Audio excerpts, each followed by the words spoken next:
আল্লাহ বেগম জিয়া দুনিয়া থেকে বিদায় হয়ে গেছে। আল্লাহ তার জন্য প্রাণ খুলে আমরা দোয়া করি। জানাজা হবে, কবরস্থ হবে। আল্লাহ তার কবরকে জান্নাতের টুকরা কবুল করে জান্নাতের উচ্চ মাকাম তাকে দান করে দাও। তাহাজ্জুদের নামাজ পড়ে আল্লাহর কাছে বললাম, আল্লাহ বড় ধৈর্য ধরো। বাংলাদেশের জজ কোর্ট, হাইকোর্ট, সুপ্রিম কোর্ট হাসিনার দখলে চলে গেছে। আল্লাহ আমাদের একমাত্র তোমার কোর্ট ছাড়া আর কোনো কোর্ট নাই। আল্লাহ চোখের পানি নিয়ে ধৈর্য নিয়ে তোমার কাছে বিচার দিলাম। তুমি বলেছো ইন্নাল্লাহা মা'আস সাবিরিন। দেখেন 1 বছরও লাগেনি, 1 বছরও লাগেনি। বাংলাদেশে একজন নেত্রী মারা গেল। জোরেগণ কি মারা গেল? নেত্রী। আসলে মেয়ে মানুষের মধ্যে নেত্রী হওয়ার কথা কোরআন হাদিসের কোনো জায়গাতেই নাই।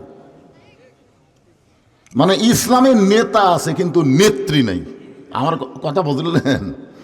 ইসলামে কি আছে? নেতা আছে কিন্তু নেত্রী নাই। এটা ডাইরেক্ট কথা। আল্লাহ রাসূল বুখারী শরীফের হাদিসে বলেছেন, মা তারাকতু বাদি আলা উম্মতি ফিতনাতুন আদার আলা রাসূলু মিনান নিসা, রাওয়াহুল বুখারী কিতাবুল ফিতান। তো একজন দেশনেত্রী এই দুনিয়া থেকে বিদায় হয়ে চলে গেছে। আপনারা জানেন না, যাকে আমরা কি বলি আপোষহীন। আপোষহীন একজন নেত্রী ছিল। বিদায় নেওয়ার কারণে সর্বদলের মানুষ, সব দলের মানুষ কিন্তু বাংলাদেশে তার জন্য আফসোস করতেছে। আমি চিন্তা করে দেখলাম, হাসিনা পলে গেল, কারো আফসোস নেই। না না, চিন্তা করার দরকার আছে তো। দুটাই তো নেত্রী, একটা পলালো আর একটা দুনিয়ার থেকে বিদায় নিল। বিদায় নেওয়ার পরে সবাই আফসোস করতেছে, দোয়া করতেছে। এটার পিছনে কিছু কারণ আছে। সে কারণটা আমি ওয়াজের ফাঁকে কোরআনের আয়াত দিয়ে আপনাদের বলবো। আমার এলাকার এক মেয়ে চেয়ারম্যানের দাঁড়াচ্ছে, ভাইস চেয়ারম্যান। আমি একটা স্কুটি চলাই আমার এলাকার, দেখি ওই স্কুটির সামনে খাড়া হচ্ছে। আমি চিন্তা করলাম, মেয়ে মানুষ আমার সামনে খাড়া হলো, কি করি? আমি কি ব্যাক কর্ম? আর মানুষ মনে করবে হুজুর হয়তো মেয়ের সাথে কিছু খারাপ সম্পর্ক আছে। তাছাড়া হুজুর ঘুরলোকে রাস্তাতে মানুষ আসতেছে, আস্তে করে ইন্নালিল্লাহ পড়তে খাড়া হলাম। মেয়েটা আমাকে বলে, হুজুর কি আমাকে দেখে আপনার টেনশন হচ্ছে? না, কি খবর? আমি চেয়ারম্যান দাঁড়াতে, হুজুর দোয়া করেন। একটা মেয়ে মানুষ চেয়ারম্যান দাঁড়াচ্ছে, আমার কাছে দোয়া আছে, আমি কি দোয়া করবো? আমি চিন্তা করলাম, বাংলার দোয়া করলেই বুঝবার পারবে, আরবির দোয়া করি। কেন আরবি দোয়া শুনলে তো বোঝে না। তখন মেয়েটার সামনে দোয়া করলাম, মা তারাকতু বাদি আলা উম্মতি ফিতনাতুন আদার আলা রাজুল মিনান নিসা। তখন মেয়েটা বলতেছে আল্লাহুম্মা আমিন। যাই হোক, স্কুটি নিয়ে চলে যাচ্ছে, ওই চলে গেছে। কিছুক্ষণ পরে মেয়েটা আবার আছে, হুজুর আপনি যে আরবি দোয়া করলেন এর বাংলা কি? এই পাগলি, দোয়া তো করছি রে, আবার বাংলা কি? না হুজুর, জনগণ যদি শুনবার চাই। আমি যদি বলি হুজুর আমার জন্য দোয়া করছে, যদি আরবি করলো, বাংলা কি? তখন আমি তো ধরা খাওয়ার পথে।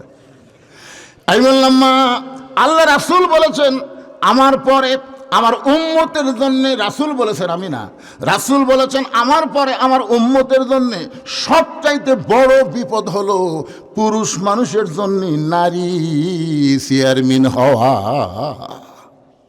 23 সালের আগস্ট মাসে আল্লামা সাইদি হুজুরকে জেলখানা থেকে বের করে হাসপাতালে যখন নিয়ে গেল, ওই সময় হুজুর একটা হাসি দিছিল, আপনারা জানেন। ওটা আমি সবসময় দেখি, প্রায় দেখি। দেখলে একটা আলাদা শান্তি পাওয়া যায়।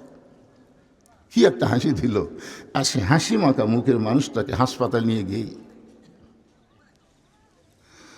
ওরা হত্যা করলো। হত্যা করার পরে আমরা যত বক্তা ছিলাম, সমস্ত বক্তারা তাহাজ্জুদের নামাজ পড়ে আল্লাহর কাছে বললাম, আল্লাহ বড় ধৈর্য ধরো। বাংলাদেশের জজ কোর্ট, হাইকোর্ট, সুপ্রিম কোর্ট হাসিনার দখলে চলে গেছে। আল্লাহ আমাদের একমাত্র তোমার কোর্ট ছাড়া আর কোনো কোর্ট নাই। আল্লাহ চোখের পানি নিয়ে ধৈর্য নিয়ে তোমার কাছে বিচার দিলাম। তুমি বলেছো ইন্নাল্লাহা মা'আস সাবিরিন। দেখেন 1 বছরও লাগেনি, 1 বছরও লাগেনি। কি মশান! 41 সালের আগে আমাকে নামাই খেয়ে 24 সালের 5ই আগস্ট এই যে ধৈর্যের সঙ্গে মোকাবিলা, আল্লাহর কাছে চোখের পানি না কাঁদা, আল্লাহ ব্যথা দেয়নি। তবে যেটা বলতেছি, আমাদেরকে আল্লাহ একজন নবী দিয়েছেন, এবং শুধু নবী না, তিনি হলেন আমাদের নেতা। এই যে আমরা দরুদ শরীফ পড়লাম না, আপনার পড়ছেন, দরুদ শরীফ পড়ছেন, আল্লাহুম্মা সাল্লি আলা সাইয়্যিদিনা মুহাম্মদ, কি বললেন, মাওলানা মুহাম্মদ। আমাদের নবী শুধু আমাদের নবী না, আমাদের নেতা। আল্লাহ রাসূল বলেছেন, কোনো ব্যক্তি সারা জীবন যদি পাপ করে, কোনো ব্যক্তি সারা জীবন যদি পাপ করে আর মৃত্যুর সময় ঈমান নিয়ে যদি কবরে আসতে পারে, আমি রাসূল ওয়াদা দিয়া দিলাম, তাকে সঙ্গে না নিয়ে আমি জান্নাতে যাব না। কি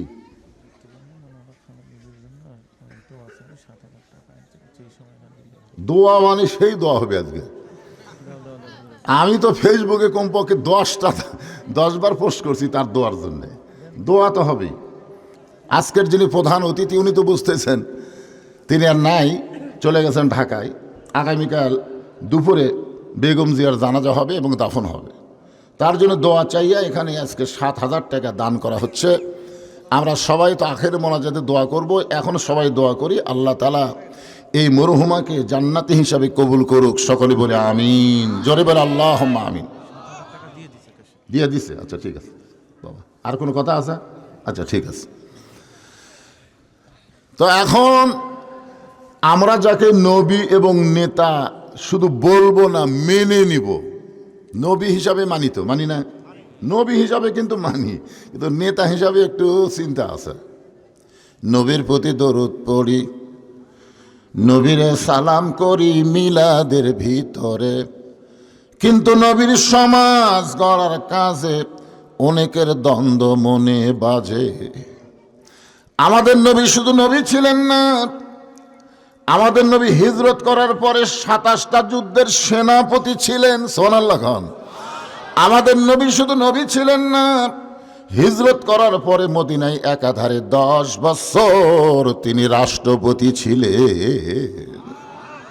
এ জায়গার যারা সুবহানাল্লাহ বলতেছে না, এরা নবীর উম্মত। এতই সোজা। তোমার 2 কাঁধের 2টা ফেরেশতা বসে আছে ইয়ারকি মারার জন্যে। আপনার বলেন তো, সকলের কাঁধের 2টা করে ফেরেশতা আছে না নাই? তো আপনি যখন সুবহানাল্লাহ করছেন না, মুখও খুলতেছে না, তখন ফেরেশতা বলতেছে, আল্লাহ তোমার কোরআনের মাহফিলে বসে এরা কারা? এরা কারা? যারা মুখ খোলে না এরা কারা? আল্লাহ বলতেছে, এরাই হলো বোবা শয়তান, এরাই হলো বোবা শয়তান। ঠেলা বুঝতেছেন না? ছোটবেলায় গান শুনছিলাম, তখন বুঝিনি, এখন বুঝতেছি। আছেন আমার মুখতার, আছেন আমার বারিস্টার, সেজ বিচারের হাইকোর্টেতে তিনি আমায় করবেন পার। আমি পাপী, তিনি জামিনদার। আল্লাহ যখন হাকিম হইয়া আমাদেরকে আসামি বানায় বিচার শুরু করবেন, ওই সময় আমাদের নবী উকিল হবেন, বারিস্টার হবেন। আল্লাহর কাছে আমাদের ব্যাপারে ওকালতি করে আমাদেরকে সুপারিশ করে জান্নাতে পৌঁছায় দিবে। এমন একজন নবীর উম্মত হওয়াতে খুশি না বেজার? তাহলে জবান খুলে আরেকবার বলি আলহামদুলিল্লাহ। এখন যে কোরআন থেকে আপনার আলোচনা শুনবেন, এই কোরআন সম্পর্কে আমাদের একটা ধারণা থাকা দরকার। এই কোরআনের মধ্যে কোনো সন্দেহ আছে? আল্লাহ কোরআনের প্রথমেই বললেন, জালিকাল কিতাবু লা রাইবা ফিহি হুদাল লিল মুত্তাকিন। এই কোরআনের মধ্যে কোনোই সন্দেহ নেই। এই কোরআন পাইকারি হারে হাটলালের সবাইকে হেদায়েত দেবে না। বাড়ির থাকলে মেলাত ঘুরলে কোরআন তাদেরকে হেদায়েত দিবে না। আল্লাহ বলেছেন হুদাল্লিল মুত্তাকিন, কেবলমাত্র মুত্তাকি বান্দা বান্দি যারা আল্লাহর কোরআন থেকে হেদায়েত পাবে তারা। কি বুঝলেন? সবাই যদি হেদায়েত পেত তাহলে আল্লাহ বলতেন হুদাল্লিন নাস। এই কোরআন সমস্ত মানুষকে হেদায়েত দিবে, কিন্তু আল্লাহ হুদাল্লিন নাস না বলে হুদাল্লিল মুত্তাকিন বলে আল্লাহ এখানে পক্ষপাতিত্ব করে বললেন, আল্লাহর কোরআন থেকে সবাই হেদায়েত পাবে না, কেবলমাত্র মুত্তাকি বান্দা বান্দি যারা আল্লাহর কোরআন থেকে হেদায়েত পাবে তারা। আপনাদের বাড়ি নাই? বাড়ি থাকতে পারতেন আপনারা? আপনাদের কি ল্যাব তোষক কিছুই নাই? তো সেইগুলো বাদ দিয়ে খেয়ালের মধ্যে বলছেন কেন? কুসুমের জন্যে? আরামের বাড়ি, আরামের ঘুমকে বাদ দিয়ে, ল্যাপটসকের মায়াকে লাথি দিয়ে, সাধারণ খেরের উপর বসে, মাটিতে বসে যারা কোরআনের আলোচনা শুনবে, এরাই হলো মুত্তাকি। জোরে কান সুবহানাল্লাহ, এরাই মুত্তাকি। মুত্তাকির এক নম্বর গুণ কি, এক নম্বর বৈশিষ্ট্য কি? মুত্তাকির এক নম্বর বৈশিষ্ট্য হলো আল্লাযীনা ইউমিনুনা বিল গায়ব, এরা অদৃশ্যকে বিশ্বাস করবে। কোনদিন আল্লাহকে দেখে নাই, ওই আল্লাহর সাক্ষী দিবে, ওই আল্লাহরই সাক্ষী দিবে। নামাজের মধ্যে আত্তাহিয়াতু পড়তে এক সময় আপনারা এভাবে আঙ্গুল তোলেন না? এটা কি? আশহাদু আল্লা ইলাহা, হ্যাঁ, আশহাদু আল্লা ইলাহা ইল্লাল্লাহ। তো ফেরেশতারা বলতেছে, আল্লাহ এরা তো আপনাকে কোনোদিন দেখেনি, এরা তো কোনোদিন আপনাকে দেখে নাই, তো এইভাবে আঙ্গুল তুলে আপনার সাক্ষী দেয়, এদের খবর কি? আল্লাহ বলতেছে, এরা যত বড়ই পাপী হোক না কেন, আশহাদু আল্লাহ ইলাহা ইল্লাল্লাহ বলে আমাকে সাক্ষী দেওয়া মাত্রই এরা জান্নাতি। জান্নাতে যাইতে 1000 বছরের আমল লাগে না, একটা স্বীকারোক্তি বান্দা বান্দিকে জান্নাত পর্যন্ত পৌঁছায় দেয়। জানেন আপনারা? 1000 বছর। এখনই নামাজ পড়ছে, আসরের নামাজ পড়ে জমির ধান দেখবার গেছে, কপালত নামাজের দাগি আছে, ধুলাও ভরে আছে, এখনো মসেই নেই।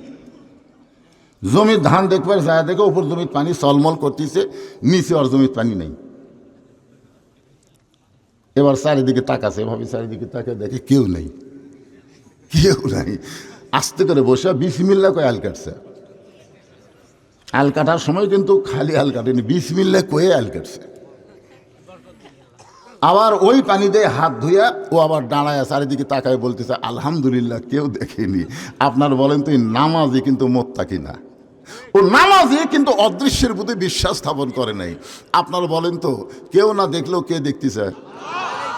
দুই কান্দের দুটা ফেরেশতাকে আপনারা কোনদিন দেখছেন? তোমার দুই কান্দে দুই মোহরি, লিখিতেছেন ডায়েরি, দলিল দেখে রায় দিবে, টাকা পয়সার নাই কারবার। কিরামান কাতিবিনা ইয়ালামুনা মা তাফআলুন।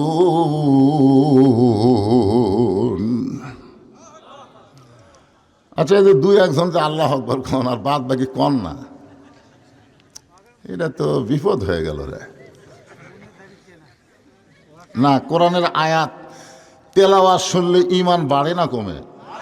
তো ঈমান বাড়ার লক্ষণ কি শয়তানের কাছে থোয়া না দূরে সরে দেওয়া? তো দূরে সরে দেওয়ার জন্য সবচাইতে বড় ওষুধের নাম কি? হ্যাঁ, বুঝতে পারতেছেন না? আল্লাহ রাসূলকে তাকবীর দিবার হুকুম করছে, অরব্বাকা ফাকাব্বির। আল্লাহ নবীকে তাকবীর দেওয়ার হুকুম দিছে, আর নবীর উম্মত হয়ে তাকবীর দিতে লজ্জা লাগে। কত স্লোগান মারতেছে, জালো জালো। স্লোগানের ফার্স্ট টু লাস্ট পর্যন্ত আপনার শুনবেন, একটা বারও ভুলেও এরা আল্লাহ আকবার কয় না। কেউ যদি আল্লাহ আকবার কয়, আর ঘাট ধরে গায়, তুই কোন দল করিস, তুই কোন দল করিস রে? আমাকে দলের তো আল্লাহ আকবার নাই। তা আমি বুঝবার পারছি আপনারা সেই দলের লোক, এই জন্য আল্লাহ আকবার আসতেছে না। শোনেন, যে দল করেন, মসজিদের বাহিরে মানুষ 14 দল 20 দল করে না, কিন্তু মসজিদের মধ্যে ঢোকার পরে কয় কাতার? এ কথা কন না কেন, কয় কাতার? আপনারা কি মাশাআল্লাহ, এই কি রে টাকা দিয়ে দৌড় মারে, এরা কিছু বোঝেই না। দোয়ালাও হাত যাও। 3 জন ছোট বাচ্চার হাতে 3000 টাকা দান করেছে। টাকা কে দিতে আমরা জানি না, এরা কি কামাই করে পারা? কিন্তু এরকে হাত দেয়া অভ্যাস করাচ্ছে, আমরা মরে গেলেও এরা দান করবে। ছোট বাচ্চাদের হাতে টাকা দেওয়া অভ্যাস করান, খালি মোবাইল দিয়ে, খালি মোবাইল দিতে, মোবাইল দিচ্ছে। আমার বাবু মোবাইল ছাড়া ভাত খায় না, আমার বাবু মোবাইল ছাড়া কান্না থামে না। ওরে বাবু রে, দেখেন কি কাম করলো আল্লাহ, যে ছোট বাচ্চাদের হাতে দান করলো। এই বাচ্চাগুলোকে দানবীরের খাতায় কবুল করো, ওদের আপনজনকে আল্লাহ তুমি কবুল করো। জোরে কোন আমিন। আপাতত 1-1.5 ঘন্টা আপনারা আর কোনো দান করেন না ভাই। বহুদিন পরে যাচ্ছি, একটু প্রাণ ভরে কথা কই। হ্যাঁ, কি কন? আদায় আমি করবো তো, আদায় এর আগে হাতলাল করি না, এ সাইজ মতো মার হবি। একজন উঠবি না, কারণ লাস্টে মোষের গোস্তের পোলা আছে, যাবি তাই।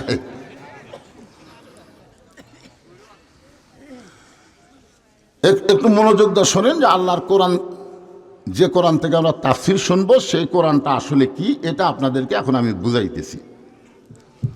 তাহলে মুত্তাকির বৈশিষ্ট্য হলো, তোমার দুই কান্দে দুই মুহুরি লেখিতেছেন ডায়েরি। কোনোদিন ফেরেশতাকে দেখি নাই, এরপরও বিশ্বাস করা লাগবে। যদি প্রত্যেকটা মুসলমান অদৃশ্যকে বিশ্বাস করে, তার দ্বারা কোনো অন্যায় কাজ হবে। রাত 11টার সময় যুবক ছেলে মোবাইল হাতে নিয়ে চিন্তা করতেছে, বাপ মাও তো ঘুমিয়ে গেছে, দরজা জানলাও লেগে দিছে। এখন শীতের রাত্রে কম্বলের মধ্যে যে মনে করতেছে কেউ তো চেতন নেই, এই সুযোগে মোবাইল খালি চালাবি না, মোবাইলের মধ্যে যে অশ্লীল ওই ভিডিও দেখবার যাচ্ছে। ও যদি বিশ্বাস করতো যে কেউ না দেখলেও আল্লাহ দেখতেছে, কেউ না লেখলেও দুই কান্দের ফেরেশতা লিখতেছে, বলেন তো ওর দ্বারা কোনো অন্যায় হবে? এই জন্য মুত্তাকির 1 নম্বর বৈশিষ্ট্য হলো আল্লাযীনা ইউমিনুনা বিল গায়ব, অদৃশ্যের প্রতি বিশ্বাস স্থাপন করা লাগবে। এখন আসেন মুত্তাকি সম্পর্কে আল্লাহ তাআলা কি বললেন, ইয়া আইয়ুহাল্লাযীনা আমানু, যারা আমাকে বিশ্বাস স্থাপন করেছ। মুত্তাকির 1 নম্বর গুণ হচ্ছে আত্তাকুল্লাহ। আত্তাকুল্লাহ, ভয় করতে হবে কাকে? বর্তমান বাংলাদেশে যেই সমাজ চলতেছে, যে মানুষের সংবিধান চলতেছে, এই সংবিধানে আমরা ভয় করতেছি কাকে? বর্তমানে আল্লাহ ভয় করতেছেন। আপনাকে এই নন্দীগ্রাম মডেল মসজিদে আপনি একদিন জোহরের নামাজ পড়বেন, নিয়ত করেছেন সামনে কাতারে। এখন মসজিদের দরজা যে পায়ের দিকে খেয়াল করে দেখেন 3000 টাকার জুতে। এখন আপনি বলেন তো, আল্লাহর ভয়ে 3000 টাকার জুতের দরজা থুয়ে আপনি সামনে কাতারে নামাজ পড়তে পারবেন? কথা কয় না রে বা। আপনি আল্লাহর ভয় করুন, আল্লাহ তোমার ভয়ে আমি জুতার দরজা থুলাম, জুতার দরজা থুয়ে আমি সামনে কাতারে তোমার ভয়ে নামাজ পড়বো। এর নিয়তে আল্লাহর ভয়ে লোকটা জুতা থুয়া মসজিদের মধ্যে গিয়ে আল্লাহর ভয়ে নামাজ শুরু করছে, কিন্তু সালাম ফিরে বের হয়ে দেখে সবার জুতে আছে, অর্ডা নাই। তখন বলতে যেতে, ভাই তোর কে জুতে আছে, আমারটা নাই কেন? আরে পাগলা, আমরা কি জুতা এখানে থুছিলাম তাই? আমরা জুতা লেগে মসজিদের মধ্যে থুছি রে। তোকে তাহলে তোরা কার ভয় জুতা হাততলে মসজিদের মধ্যে? চোরের ভয়। আমি তো করছি আল্লাহর ভয়। আর বর্তমান পরিবেশে আল্লাহর ভয় চলে? যে পরিবেশ বর্তমানে মানুষের তৈরি আইন দ্বারা সমাজের রাষ্ট্র চলে, এই পরিবেশে আল্লাহর ভয় চলবে না। আল্লাহর ভয় করবার গেলে আল্লাহর পরিবেশ লাগবে। ধরে বলেন, কার পরিবেশ লাগবে? আল্লাহর পরিবেশ তৈরি করতে গেলে মানুষের কোনো আইন চলবে না, আমার আল্লাহর কোরআনের আইন চালু করা লাগবে। শুধু কোরআন শুনলে হবে না, এই কোরআনের আইন দিয়ে বাংলাদেশ চলুক। কারা কারা চান? আল্লাহকে একটু হাত দেখান তো দেখি। যারা হাত একটু বেঁকা তেড়ে করে তুলবেন, সব কিন্তু ভিডিও হচ্ছে, টান টান করে তোলেন। লিল্লাহে তাকবীর, হাত নামান। আল কোরআনের আলো সংসদে ঝালো, কোরআন হাদিস যেখানে, দুনিয়ার মুসলমান লিল্লাহে তাকবীর।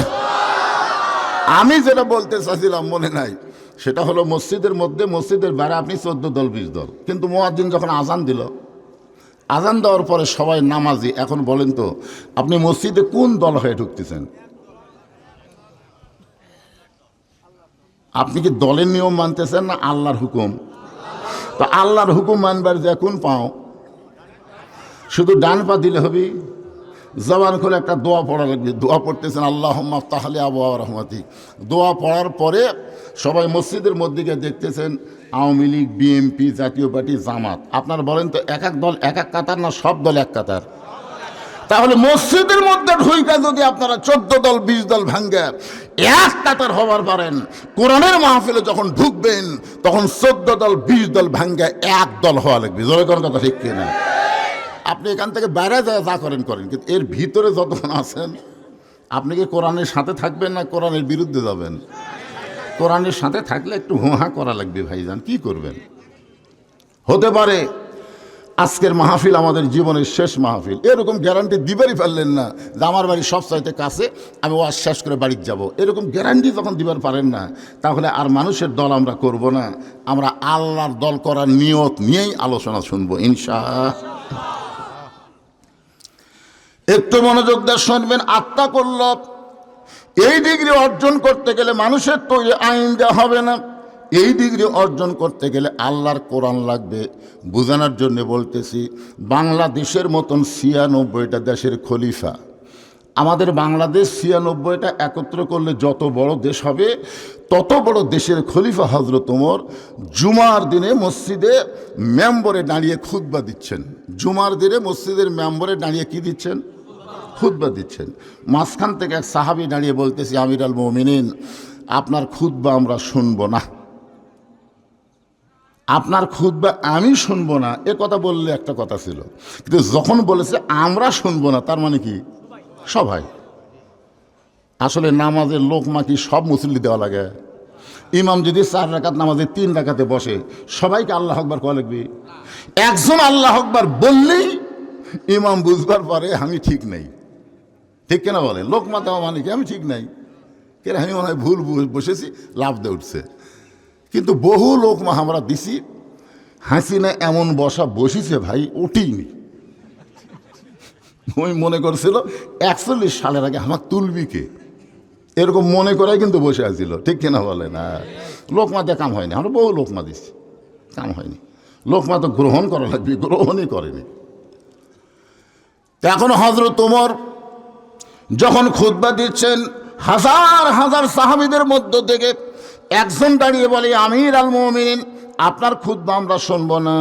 ওমর ফারুক বললেন, আমার অপরাধ কি, আমার দোষ কি? বলে, আপনার অপরাধ হলো আমাদেরকে খাটো পাঞ্জাবি দিয়ে আপনি লম্বা জুব্বা পরে খুতবা দিচ্ছেন। আমাদেরকে খাটো পাঞ্জাবি দিবেন আর আপনি লম্বা জুব্বা পরে খুতবা দিবেন। এই লম্বা জুব্বা কোথায় পাইলেন? যতক্ষণ না বলবেন ততক্ষণ আপনার খুতবা আমরা শুনব। আচ্ছা, যদি মানুষের আইন চলতো তাহলে এরকম লোকমা দেওয়ার সাহস পেত? আইন চলতেছে কার? আল্লাহর। ওমর আইন মানে কার? আরো ধরে কন। এটা যদি কোনো এমপি কেউ বলতো, এমপি সাহেব, আমরা কি জানো শুনতেছি, এমপি কিছু বলার আগে ওর সাইন্স ধরতো, কি রে, এই আমাকে এমপি সম্পর্কে কি শুনিস রে? মানে আসলে নেতা যাওয়াই লাগবে না, এখন এত সাইন্স হচ্ছে ভাই, হায় হায়। কিন্তু কেউ যখন মসজিদের নববীর মধ্যে কোনো কথাই বলতেছে না, ওমর ফারুকের চোখ দিয়ে দর দর করে পানি পড়তেছে, কারণ খুতবা বন্ধ করে দিস। এমন সময় 30 পারা কোরআনের হাফেজ, 6 লক্ষ হাদিসের হাফেজ, ছেলেটার নাম হলো আব্দুল্লাহ, বাবার নাম হলো হযরত ওমর। ছেলেটার যোগ্যতা দেখেন, 30 পারা কোরআনের হাফেজ, 6 লক্ষ হাদিসের হাফেজ। ওমর ফারুক কেমন নেতা দেখেন।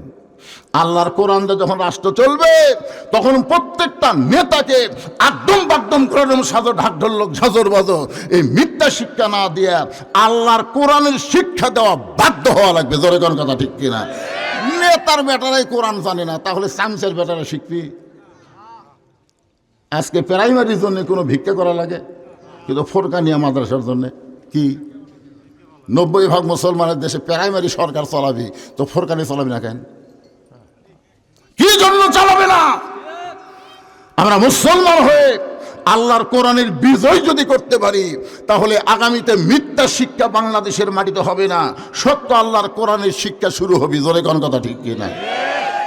ওয়াজ দিয়ে কিছু হবে না। 13 বছর ওয়াজ দিয়ে নবী মুসলমান বানাছে মাত্র 317 জন। 13 বছর দাওয়াত দিয়া ওয়াজ দিয়া মুসলমান হচ্ছে 317। নবী খালি কয় আল্লাহ তো বাড়তিছে না। আল্লাহ বললেন, এই পরিবেশে মুসলমান বাড়বি না, পরিবেশ পাল্টান লাগবি। হিজরত করে মদিনায় গেলেন মাত্র 8 বছর। জোরে কন কয় বছর? 8 বছরে 10,000 সাহাবী নিয়ে মক্কা বিজয় হয়ে গেল। তাহলে 13 বছরে মুসলমানের সংখ্যা কত? 317। আর 8 বছরে কত হাজার? 10,000 সাহাবী নিয়ে মক্কায় বিজয়। এখন চিন্তা করেন, মক্কার ইসলাম মদিনার ইসলাম দুইটা এক না।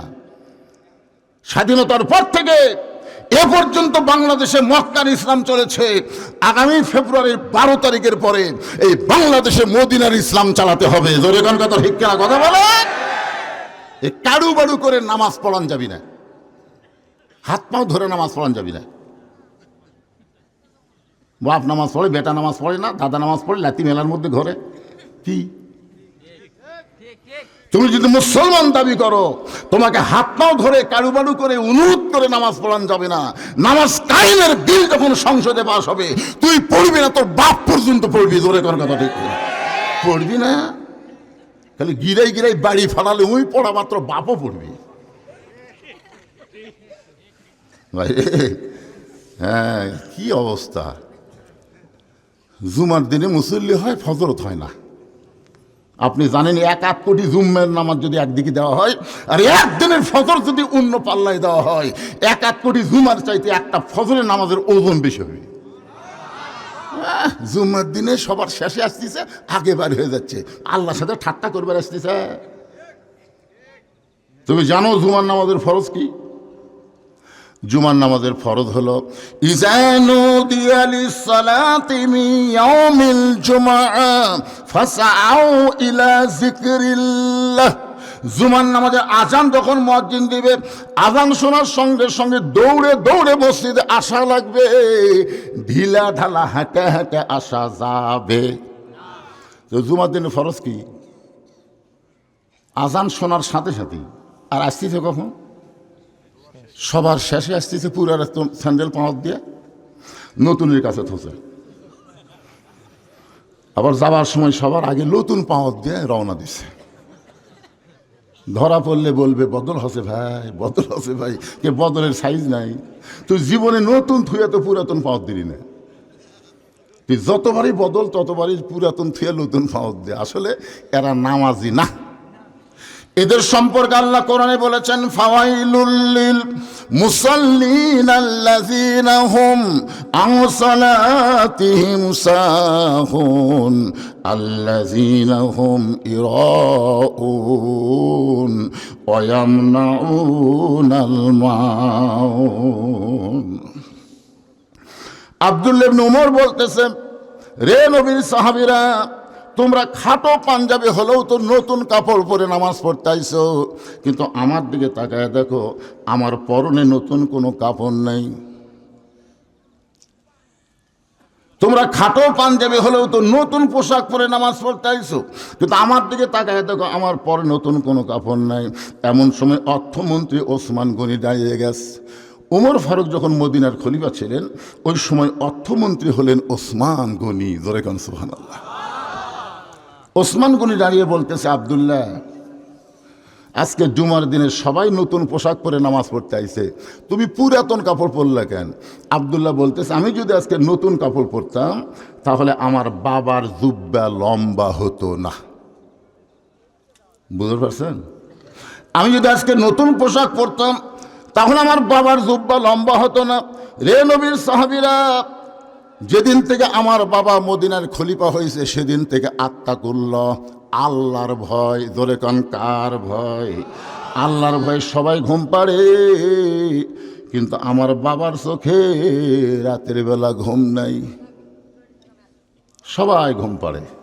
যেদিন থেকে আমার বাবা মদিনার খলিফার দায়িত্ব পাইছে, দায়িত্ব পাওয়ার আগে আমার বাবা ঘুম পাড়ত, কিন্তু পাওয়ার পরে, আমার কথা বুঝতেছেন, বাংলাদেশে দায়িত্ব পাওয়ার আগে সব যা ভালো হয় ভাই। আমার এলাকায় এক নেতা 5 গাড়ির থেকে নামছে, রাস্তাতে একটা ফকির দেখে নেতা ড্রাইভারকে বলছে ব্রেক কর। তো ড্রাইভার বলতে, স্যার কি জন্য ব্রেক করে? যে তো ভিক্ষা করা খায়। নেতা বলতে, ভোটের আগে উনিও জাহামত। ড্রাইভার ব্রেক করছে, আস্তে করে গাড়ির থেকে নামে সালাম দেয়, আসসালামু আলাইকুম চাচা। ফকির খালি চারিদিকে চাকায়। নেতা বলে, চাচা কি দেখেন? বলে, কাক সালাম দিলে? এখানে তো মানুষ নাই। বলে, আপনাকে দিলাম। আমি ভিক্ষা করে খাই। ভোটের আগে আপনিও জাহামত। আই রে নেতার চরিত্র রে। ভোটের আগে গরিবের বন্ধু, সমাজসেবক, জনদরদি, যে ভোট পায় নেতা হয়ে যায়, নেতার নন্দীগ্রামে থাকবে না, নেতা থাকবে ঢাকায়। মাঝে মধ্যে নেতা বেড়াবার আসবে, সাংসার অত্যাচারে একটা গরিব নেতার কাছে যাবার পারবে না। জোরে কোন কথা, ঠিক কথা বলে। হক কথা বলার সময় জবান বন্ধ রাখবেন না ভাইজান। আব্দুল্লাহ বলতেছে, দায়িত্ব পাওয়ার আগে আমার বাবা রাতের বেলা ঘুম পাড়ছে, কিন্তু যেদিন থেকে মদিনার খেলাফতের দায়িত্ব পাইছে সেদিন থেকে আমার বাবা রাতের বেলা ঘুমায় না, বরং সারা রাত মানুষের দুঃখ কষ্ট নিজের চোখে দেখে বেড়ায়। একদিন রাত্রেবেলা হযরত ওমর ঘুরতেছে মানুষের সূক্ষ্ম দুঃখ দেখার জন্য। হঠাৎ দেখতে পাই তাঁবুর মধ্য থেকে একজন পুরুষ মানুষ বাহিরে উত্তর দক্ষিণ করতেছে, একবার উত্তরে যায়, একবার দক্ষিণে যায়, একবার উত্তরে যায়, একবার দক্ষিণে যায়। ওমর ফারুক চিন্তায় পড়ে গেলেন, পুরুষ মানুষ অস্থির হওয়া লক্ষণ ভালো না। মেয়ে মানুষ অস্থির হবে, অস্থির হয়ে গন্ধম গাছের কাছে যাবি। তোর কোন কথা ঠিক কিনা? মেয়ে মানুষ অস্থির, কে এই গাছত যাওয়ার নিষেধ করলো কেন? আল্লাহ কেন ওই গাছত যাওয়ার নিষেধ করলো? তখন থেকে মেয়ে মানুষ অস্থির হয়ে গেল।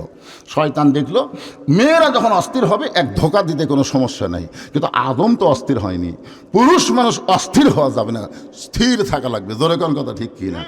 ওমর ফারুক চিন্তায় পড়ে গেলেন, একটা পুরুষ মানুষ তাঁবুর বাহিরে এরকম ঘুরতেছে, উত্তরে যায়, দক্ষিণে যায়। ওমর ফারুক তাকে স্থির করার জন্য সালাম দিলেন, আসসালামু আলাইকুম ইয়া আব্দুল্লাহ। রে আল্লাহর বান্দা, তোমার প্রতি আল্লাহর রহমত বর্ষিত হোক। লোকটা সালামের উত্তর দেয় না। ওমর ফারুক বললেন, আসসালামু আলাইকুম ইয়া আখি। আসসালামু আলাইকুম ইয়া আখি। লোকটা সালামের উত্তর দেয় না। ওমর ফারুক বললেন, আসসালামু আলাইকুম। এরপরেও লোকটা যখন সালামের উত্তর দেয় না, ওমর ফারুক এবার চিন্তা করতে, হয়তো লোকটা কানে শোনে না, যার কারণে আমার সালামের উত্তর দিচ্ছে না। এবার সালামের সাথে হাত তুলছে, আসসালামু আলাইকুম। সঙ্গে সঙ্গে লোকটা বলে, এই মিয়া, খালি বারবার আমাকে সালাম দাও, তুমি এতবার আমার সালাম দাও, তুমি কি জানো আমি কি বিপদের মধ্যে আছি? তুমি সালাম দেওয়া দোয়া করো, কিন্তু দোয়া তো আমার জন্য কবুল হচ্ছে না। পৃথিবীর সবচাইতে বড় দোয়া হলো সালামের ভিতরে। সুবহানাল্লাহ কোন দেখেন, আপনি যখন কোনো গোরস্থানের পাশ দিয়ে যাবেন, আপনাকে দোয়া করার কথা বলা হয়েছে, সালামের কথা বলা হয়েছে। যদিও তারা সালামের উত্তর দিবার পারবে না, এরপরে সবচাইতে বড় দোয়া হলো সালাম দেওয়া। আপনারা কি কবরের পাশে দিয়ে যাওয়ার সময় সালাম দেন? আসসালামু আলাইকুম ইয়া আহলাল কুবুর।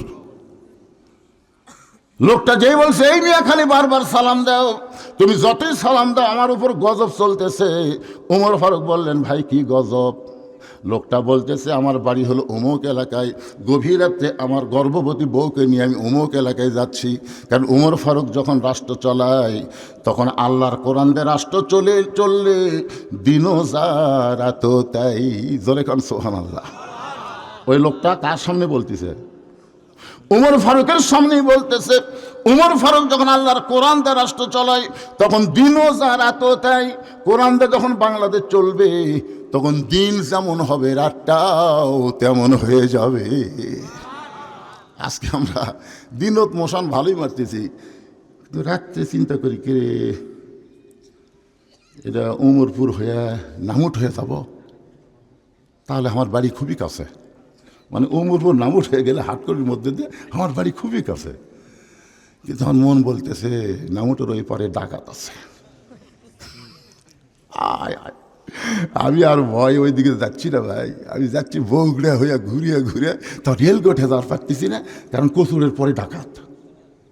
আমাকে আবার ওই দিক দিয়ে ঘুরিয়ে ঘুরিয়ে যে রাস্তার ডাকাত নেই ওই রাস্তা দিয়ে কি কি রাস্তা তো তেল তেলা রে। কিন্তু সেদিন ষোড়শী নির্জন পথে যাবে, কোনো জন কটু কথা কবে না।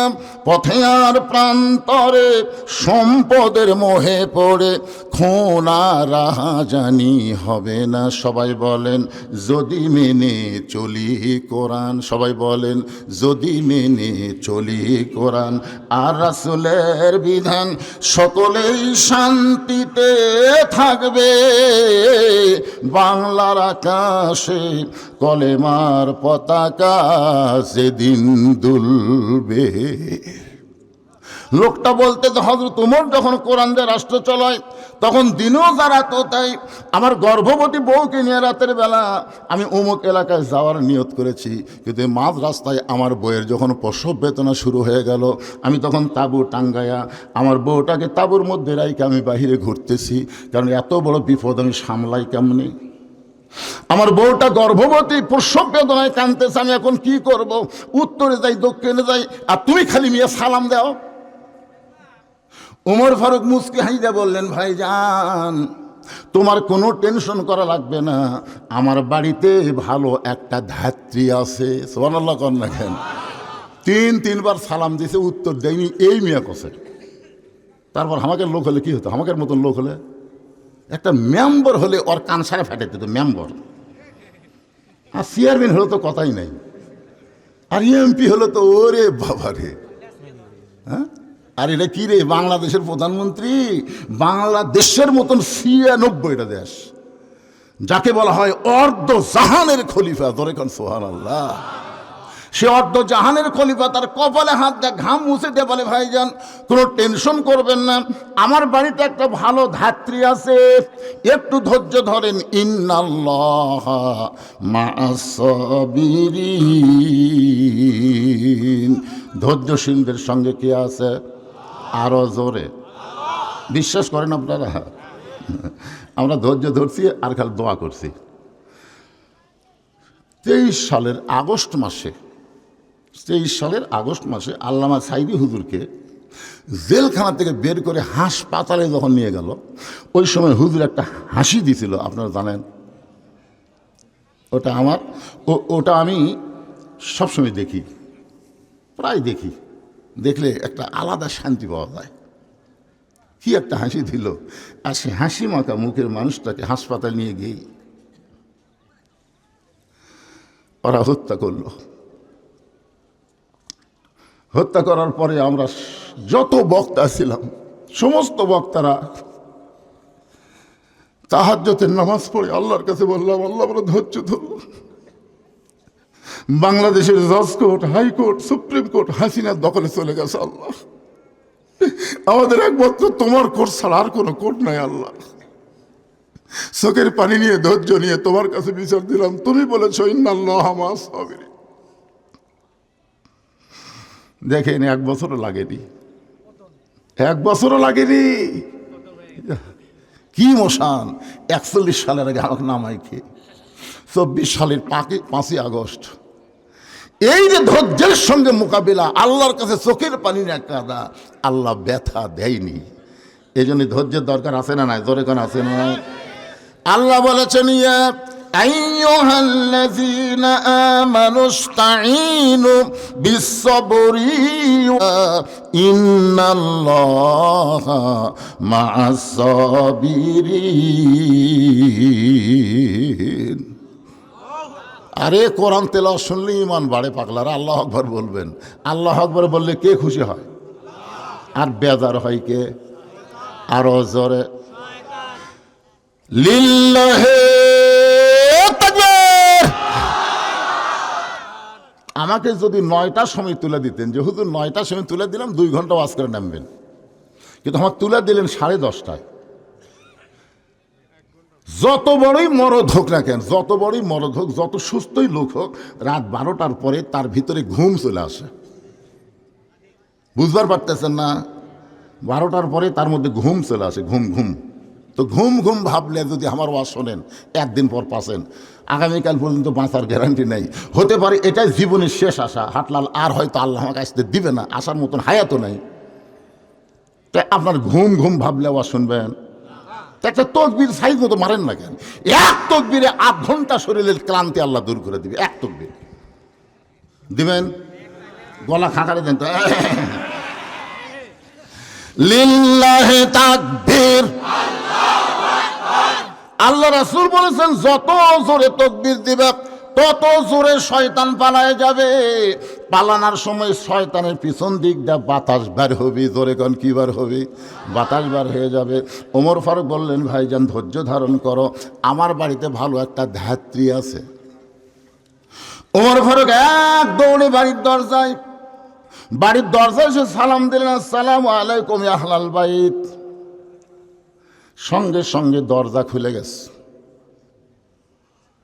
ওমর ফারুক বলতেছে, আব্দুল্লাহর মা, আমি রাতের বেলা মানুষের দুঃখ কষ্ট দেখার জন্য ঘুরি, আর তুমি আরামে ঘুম পাড়বা, কিন্তু সালাম দেওয়া মাত্রই দরজা খুলে দিলে, ব্যাপার কি? ওমর ফারুকের বউ বলতেছে, আজকে মানুষের দুঃখ কষ্ট দেখবার যায় বইয়ের কথা মনে হচ্ছে। মানে এই সময় তো আসার কথা না, মানে সিরাজগঞ্জের রোড পর্যন্ত কোনো বৃষ্টি নাই, বুঝলেন? যে উল্লাপাড়ার দিকে গাড়ি ঘুরেছি সেই বৃষ্টি। মাহফিল কমিটি বললো, হুজুর এত বৃষ্টি, আজকে মাহফিল হবি না। তো কি মাহফিল যদি না হয় তো কী করবেন? আমি আবার গাড়ি ব্যাক করে বাড়ি চলে আসলাম। আমাদের বগুড়াতে এক ফোঁটা বৃষ্টি পড়েনি। রাত 9টার সময় যখন দরজা ঠোকা দিলাম, বউ দরজা খুলেই বলতেছে, কি খবর? এই 9টার সময় তো আপনার আসার কথা না। আমি বললাম, বৃষ্টি হচ্ছে রে। আর বউ কয়, আলহামদুলিল্লাহ। আমার একটু রাগ হলো, এই বৃষ্টি হচ্ছে, মাহফিল নষ্ট হয়ে গেছে, আলহামদুলিল্লাহ কেন? প্রতিদিন বৃষ্টি হোক, যত বৃষ্টি হবে আমার স্বামী তাড়াতাড়ি আমার কাছে আসবে। কি কারণ প্রত্যেকটা বউ চায় স্বামী খালি মানুষের জন্য পাগল হয়ে ঘুরুক, আর বউ একলা একলা কান্দুক। আল্লাহ কোরআনে বলেছেন, হুন্না লিবাসুল্লাকুম ওয়া আনতুম লিবাসুল্লাহুন্না। স্বামী হলো বিবির পোশাক, বিবি হলো স্বামীর পোশাক। ওমর ফারুকের বিবি বলে, স্বামী গো, আপনি শেষ রাত্রে এসে বাড়িতে তাহাজ্জুদের নামাজ পড়েন, কিন্তু এত তাড়াতাড়ি বের আসার কারণ কি? ওমর ফারুক বলে, বিবি, জান্নাতে যদি যাবার চাও তাহলে এই কাজের জন্য রেডি হও। সুবহানাল্লাহ না কেন? জান্নাতে যদি যাবার চাও তাহলে কি কি লাগবে জিনিসপত্র দিয়ে রেডি হও। ওমর ফারুকের বিবি সবগুলো জিনিস নিয়ে স্বামীর সঙ্গে রওনা দিলেন। তারপর উল্টা পিঠ দিয়ে বউকে ঢুকিয়ে দিয়ে ওমর ফারুক বললেন, ভাইজান, ভালো ধাত্রী তাবুর মধ্যে ঢুকেছে, আপনি কোনো টেনশন করবেন না, আপনার বইয়ের ব্যাপারে কোনো টেনশন করা লাগবে না। কিছুক্ষণ পরে হযরত ওমর ফারুকের বিবি বলতেছে, আমির আল মুমিনিন, আপনার বন্ধুকে খবর দেন তার বউ এবং তার সন্তান সুস্থ আছে। আপনারা তো সুবহানাল্লাহ বলতেছেন, কিন্তু এর খবর কি? যেই বলছে আমির আল মুমিনিন, ওমর ফারুকের বউ যেই বলছে আমির আল মুমিনিন, যেই শুনছে আমির আল মুমিনিন, উনি আর আছে? যে ওমর রাস্তাতে গেলে শয়তান কয়দিন যায় না, আর সেই ওমর 3বার সালাম দিছে, ওই উত্তর না দেয় হুমকি, ভাই মিয়া। তো যখনই শুনেছে আমির আল মুমিনিন, আপনার বন্ধুকে খবর দেন তার স্ত্রী এবং বাচ্চা সুস্থ আছে, ওমর ফারুক তাকায় থেকে লোকটা মাটিতে পড়ে কাটা মুরগির মতন ছটফট করতেছে আর বলতেছে, ই আমির আল মুমিনিন, আমার বেয়াদবি মাফ করে দেন, আমি আপনাকে চিনতে পারি নাই। ওমর ফারুক বুকের মধ্যে জড়ে ধরে বলতেছে, ভাইজান, তুমি দোয়া করো আল্লাহ যেন জাহান্নামের আগুন থেকে আমাকে বাঁচায় দেয়। কেন আত্মা করলাম, আমার কলিজায় এত ভয়, আমি দায়িত্ব নেওয়ার পরে কোনো মানুষ যেন কষ্ট না পায়। আব্দুল্লাহ বলতেছে, রে নবীর সাহাবীরা, তোমরা সবাই যখন ঘুমায় থাকো তখন আমার বাবা চুপি চুপি চুপি চুপি আমার ঘরের দরজায় গিয়ে ডাক দেয়, আব্দুল্লাহ। আব্দুল্লাহ বলে, আমি দরজা করে তাকায় দেখি বাবার হাতে একটা পাঞ্জাবি। আমি খুশি হয়ে বললাম, বাবা, আপনি জানেন না, বাইতুল মাল থেকে আমার একটা পাঞ্জাবি দিছে, আপনি গভীর রাত্রে আর একটা দিবে রাইছেন। সঙ্গে সঙ্গে হযরত ওমর আল্লাহর কোরআন থেকে তেলাওয়াত করতেছেন, ইন্নাল্লাহা ইয়ামুরুকুম আন তুআদ্দুল আমানাতি ইলা আহলিহা ওয়া ইযা হাকামতুম বাইনান নাস আন তাহকুমু বিল আদল। আল্লাহু আকবার। যে আব্দুল্লাহ বলতেছে, আপনি জানেন না, বাইতুল মাল থেকে আমাকে একটা পাঞ্জাবি দিয়েছে বাবা, আপনি আর একটা দিবে রাখছেন। নেতার বেটার মধ্যে লাভ আছে, দুটো পাওয়া যায়। ওমর ফারুক কোরআনে আয়াত বললেন, আব্দুল্লাহ রে, হে, তুই কি মনে করছিস? তুই কি মনে করছিস যে একটা পাঞ্জাবি পাইছিস আমি আর একটা দিবে রাইছি? ওই হাকামতুম বাইনান নাস আন তাহকুমু বিল আদল। আল্লাহর কোরআন দিয়ে যখন রাষ্ট্র চলবে তখন হাকিম ইচ্ছা মতো আইন প্রণয়ন করবে না, আল্লাহর আইন অনুযায়ী হাকিমকে রায় দেওয়া লাগবে। জোরে কোন কথা ঠিক কিনা? আলাইসাল্লাহু বিআহকামিল হাকিমিন। সবচাইতে বড় হাকিমের নাম কি? 15.5 বছর আমাদের বাংলাদেশের অবস্থা কি আমার ওয়াজের মধ্যে আপনারা শুনছেন। 6 বছর ন্যাংরা আমের চাষ করছে বগুড়াতেই। 6 বছর পরে জ্যৈষ্ঠ মাসে দেখতে পেয়ে গেছে আমের সাইজ কি। পাকছে টাকছে নাকি, দেখে গাছের ডালে বসে এক বাচ্চা আম পাকতেছে আর ব্যাগের মধ্যে তুলতেছে। বাগানের মালিক কয়, কে রে? আমার পরিবারে কেউ আম খাইনি, আমি নিজেও খাইনি, আর তুই আমার গাছে তোর আম পাড়তেছিস, তোর বাপক যা বিচার দেবো রে, তোর বাপক বিচার দেবো। ছেলে খালি মুচকে মুচকে হাসে। বাগানের মালিক বলে, হাসিস কেন? বলে, আমার বাপক কোথায় খুঁজবার যাবেন? আমার বাবাও আর এক গাছ চড়ছে। ওই দেখেন, বাগানের মালিক তাকায় দেখে ওর বাপ খালি আম পাড়ে আর বস্তা ভরায়, গাছের নিচে বসে কান্দার বলে, আল্লাহ বিচার দিমু কার কাছে? বেটাও চোর, বাপও চোর। 15.5 বছর আমাদের বাংলাদেশে বিচার দেওয়ার কোনো জায়গা ছিল না, সব শালাই চোর। জোরে কথা কন না কেন ভাইজান? ফান্দে পড়িয়া পলক কান্দে রে, আপনাকে সিংড়ার পলক। ওই বইয়ের বুদ্ধি শুনে এতই টাকা মারছে ভাই, আর বউ এখন মজা মারতেছে, আর ওই জেলখানাত সবচাইতে অল্প বয়সের একটা জুয়ান মানুষ রে, ওক যখন হাজরা দেওয়ার সময় দেখি আমার খুবই কষ্ট হয়। আর বয়সে হয়নি বাড়ি, এই বয়স থেকে যদি এইরকম ফান্দে পড়ে কান্দা শুরু করে। হাজার হাজার কোটি টাকা মাইরা বউরে কেনারায় বেগম পাড়ায় পাঠায় দিছে, আর ফান্দে পড়িয়া পলক কানতেছে। আগামীতে এরকম চোরক ভোট দিবেন? কথা চোরক দিবে দেন। ওমা আলাইনা ইল্লাল বালাগ। আমার দায়িত্ব হলো আমি হক কথা আপনাকে বলে যাব, আপনাদের দায়িত্ব আপনার নিজেরাই চিন্তা করবেন। জোরে কোন কথা ঠিক কিনা? একটু আল্লাহর বান্দার ওমর ফারুক বললেন, আব্দুল্লাহ রে, তুই একটা পাঞ্জাবি পাইছিস আর একটা দিবার আসিনি বাবা, এই পাঞ্জাবিটা আমার ভাগে পড়েছে। এখন বলতো আব্দুল্লাহ, বল এই ছোট পাঞ্জাবি গায়ে দিয়ে আমি যদি খুতবা দেই তাহলে কেমন দেখা যায়? মুসল্লির কাপড়ের দিকে কেউ তাকায় না, কিন্তু ইমামের দিকে সবাই তাকায়। আপনার বলেন তো, ইমামের দিকে সবাই তাকায় না? আমাকে একজন ফতুয়া আছে, হুজুর ইমামের দাড়ি যদি এক মুষ্টির নিচে হয় তার পিছনে নামাজ হবে? আমি বললাম, কে রে ভাই, তুমি ইমামের দাড়ি কী দে মাপলে? তুমি তো বললে এক মুষ্টির নিচে, এটা তুমি কীভাবে বুঝলে? হুজুর ইমাম যখন খুতবা দিচ্ছিল না, তখন আমি দূর থেকে মুঠ দিয়ে মাপিছি হুজুর, আমার মুঠ ইমামের দাড়ি খুব দেখেছি টান টান করলে একটু ছোটই হয়। আমি বললাম, তোমার দাড়ি? আমার দাড়ি নাই, তাই বলে হুজুরের থাকা লাগবে না? আপনারা বলেন তো, যেই দেশের মানুষেরা ইমামের দাড়ি মুঠ দিয়ে লাফে, সেই দেশের দাড়িমো চাচা মানুষকে যদি কেউ জাতীয় ইমাম কয়, এটা মানা যাবে? কেউ যদি কয় জাতীয় ইমাম, এর মানা যাবে না তো। জাতীয় ইমাম হবার গেলে তার চেহারার মধ্যে ইমামতির চিহ্ন থাকার দরকার আছে না নাই? ওমর ফারুক বলে, আব্দুল্লাহ রে, তোর পাঞ্জাবিটা আমাকে একটু দান করে দে বাবা। তোর পাঞ্জাবি আমার পাঞ্জাবি একত্র করে আমি একটু লম্বা জুব্বা বানায় নামাজ পড়াবার চাই। আব্দুল্লাহ বলে, গভীর রাতে বাবার চোখের পানির দিকে খেয়াল করে আমার নতুন পাঞ্জাবি বাবাকে দান করে দিলাম। দান করার পরে বাবার পিছনে পিছনে আমি রওনা দিলাম। বাবা ঘরের মধ্যে ঢুকে দরজা বন্ধ করে তার পাঞ্জাবি আমার পাঞ্জাবি একত্র করে বাবা সারা রাত এই লম্বা জুব্বা বানায়া আজকে জুমার দিনে সেই লম্বা জুব্বা বানায় খুতবা দেয়। এখন বলো, খুতবা শোনা যায় কি না যায়? সমস্ত সাহাবীরা চিল্লায় বলে, আল্লাহর কোরআন দিয়ে যখন রাষ্ট্র চলবে, মুত্তাকি ভালো মানুষকে মুসলমান নেতা হিসাবে দেখতে পাবে।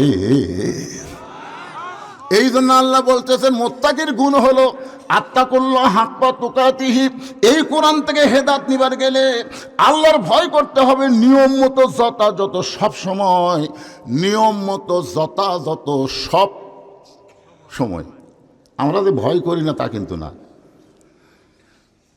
এতদিন ঘুষের চাকরি করছে, ঘুষের চাকরি যখন শেষ হয়ে গেছে, বুঝলেন, চাকরি রিটায়ার করছে, তখন আল্লাহর ভয়ে কান দিচ্ছে মসজিদে যে, আল্লাহ আল্লাহ আমি আর জীবনে ঘুষ খাবো না, আল্লাহ আল্লাহ তোমার ভয়ে তওবা করতেছি, আল্লাহ আমি আর জীবনে ঘুষ খাবো না। আপনার বলেন, তোর চাকরি আছে তো, চাকরি যখন নাই তখন আল্লাহর ভয়ে কান দিয়ে কোনো কাম হবে? যৌবন বয়সে কোনোদিন মসজিদে যায়নি, এই বুড়া বয়সে সিয়াল্লে মসজিদে গেছে। আপনি খোঁজলে দেখেন, অধিকাংশ সিয়ার পার্টি যৌবন কালে নামাজ পড়েনি। আপনার খোঁজলে, আমার এলাকাতে দূরবীন দিয়ে খুঁজে দেখছি ভাই, যারা সিয়ারত নামাজ পড়ে যখন হচ্ছে চামড়া ঢিল, আল্লাহর সাথে দিছে মিল। আর আগে কিন্তু মিল দেয়নি, যখন মিল দিবার গেছে তখন থেকে হাঁটুর বল বিয়ারিং সব জাম মারছে, বুঝলেন, মিল দিবার গেছে এগুলো সব জাম মারছে। যেই শ্যালো মেশিন চলার না, 2-4 বছর বসে থাকার পরে একবার স্টার্ট দিয়ে দেখেন তো কি হয়। স্টার্ট দিবার গেলে আপনাকে শুদ্ধ লড়াবি, লড়ে কি চালু হবি ভট ভট ভট ভট ভট ভট। কারণ ওর বল বিয়ারিং সব দাম মারছে। কিন্তু যৌবন কাল থেকে নামাজ ধরালেই পাগলা, 7 বছর থেকে নামাজের তালিম দাও, 10 বছর থেকে জোর করে নামাজ ধরাও। যৌবন বয়সে যারা নামাজ ধরবে তারা মসজিদে কোনদিন চেয়ার নিয়ে যাওয়া লাগবেও না। চেয়ার যদি কোনো সময় দেওয়া লাগে, আল্লাহ বলবে সরকারি চাকরি 60 বছর করার পরে আমি আল্লাহ যদি সরকার যদি পেনশন দিবার পারে, যেই লোকটা যৌবনকালে 5 ওয়াক্ত নামাজ জামাতে আদায় করছে, বুড়া বয়সে যদি ঠিকমতো নামাজ পড়বার নাও পারে, ওই যেখানে নামাজ পড়ুক আমি আল্লাহ পেনশনের সব দিয়ে দিব। জোরে খান সুবহানাল্লাহ। কিন্তু আপনারা বলেন তো ভাই, বাড়িতে নামাজ পড়লে কয় গুণ? 1 গুণ। আর মসজিদে নামাজ পড়লে 70 না 27 গুণ। সহি কথাটাই বলি আমরা, কয় গুণ? তো মসজিদে আপনি 27 গুণ সব পাবেন। এটা কি একলা একলা পড়লে পাবেন না জামাতের সাথে পড়লে পাবেন? তো জামাতের সাথে পড়বার গেলে 1 নম্বর শর্ত কি? জামাতের সাথে নামাজ পড়বার গেলে 1 নম্বর শর্ত হলো কাতার সোজা করা। কি সোজা করা? তো কাতার যদি হ্যাঁকা বেঁকা থাকে, বুঝলেন, তাহলে আপনার বলেন তো 27 গুণ হবে? এই জন্যে আল্লাহ রাসূল ততক্ষণ পর্যন্ত কেবলামুখী হয়নি যতক্ষণ পর্যন্ত কাতার সোজা, কাতার পুরা না হয়েছে। আমাদের নবী কিন্তু আগেই কেবলামুখী হয়নি। বেলাল আকামত দেওয়া শুরু করছে, আর নবী খালি বলতেছে, এই আবু বকর তোমার কাছে একজন খাড়া করো, এই লম্বা তোর কাছে ব্যাটার লেগে, এই কালো তোর কাছে ফর্সা খাড়া। এইভাবে নবী ধনী গরিব একত্র করে নবী বলতেন, পায়ের গোড়ালির সঙ্গে গোড়ালি মিল করে কাতার সোজা করো। তা আপনি এখন 27 গুণ সওয়াব নেবেন, দেখেন সামনে কাতারটা একটা চেয়ার আছে। আপনি যদি 27 গুণ লিবার চান, তাহলে ওর গোড়ার সাথে আপনি গোড়ালি মিলবি না, আস্তে করে চেয়ার দ্বিতীয় কাতারে থন। যে আমরা 27 গুণ নেবো, চেয়ার থমো না, দ্বিতীয় কাতারে। দ্বিতীয় কাতারের লোকেরা বলতে, তো আমরাও তো 27 গুণের আশা পাচ্ছি, চেয়ার থমো না, তৃতীয় কাতারে দিছে। তৃতীয় কাতারে মুসল্লিকে আমরা আবার কি? শেষ পর্যন্ত দেখা যায় মসজিদের মধ্যে একটাও চেয়ার নেই, সব চেয়ার জিকির করতেছে বারান্দায়। তোরা চেয়ারলে বারান্দা যা। কিন্তু আপনার যদি দেখতে পান যে চেয়ারত বসে গেছে, কোনো ব্যক্তি যখন চেয়ারে বসবে মনে করবেন সেই লোকটা মারা গেছে। ফতুয়া হলে সেই লোকটা মারা গেছে। কারণ নামাজের ভিতরে বাইরে 13টা ফরজ, তার মধ্যে একটা ফরজ হলো দাঁড়িয়ে নামাজ শুরু করা। কথা কন না কেন ভাই? এটাকে আমার বাপের কথা বলতেছি, বাপের কথা। নামাজের ভিতর বাইরে কয় ফরজ? 13 ফরজের একটা ফরজ কি? আল্লাহ কোরআনে বলেছেন, কুমু লিল্লাহি কানিতিন। খালি দাঁড়ালে হবে না, দাঁড়ানোর মতন আনুগত্য নিয়ে দাঁড়ান লাগবে। কেরে ফুচকা এতক্ষণ খুঁটে গেছিল রে না? এই ছোটো ছোটো বাচ্চাদেরকে ছাড়া দেন না ভাই। এরা কিন্তু এখন থেকে ট্রেনিং প্রাপ্ত হলে ভবিষ্যতে আপনার কান্দা লাগবে, জানেন? আপনি জানেন?